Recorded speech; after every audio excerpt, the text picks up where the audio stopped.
Hello guys, sino pala nakapanood ng vlog ni Boss Doggy tungkol sa palaos na daw yung Mobile Legends?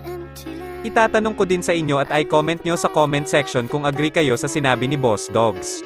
Para kasi sa akin ay totoo yung sinasabi ni Boss Dogs kasi marami na talagang lumilipat na laro at sa tingin ko ay dahil sa naboring na din sila mag-ML kasi sa paulit-ulit na lang.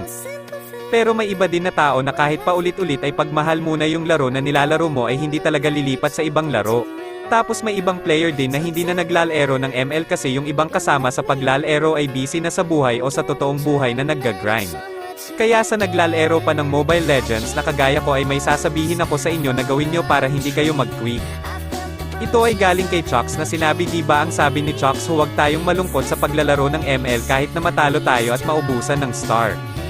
Kasi isipin nyo guys, yung star or rank ay nandyan lang yan pero mas better na enjoy nyo lang ang paglalaro ng ML.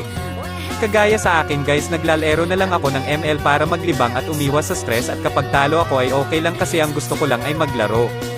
At minsan sa paglalaro ng ML ay may nakikilala tayong players na mga mababait at gusto makipaglaro sa atin. Kaya sa mga ML players dyan ay huwag kayong magpa-stress sa paglalaro ng ML kasi hindi yan maganda at dapat enjoy lang tayo sa paglalaro.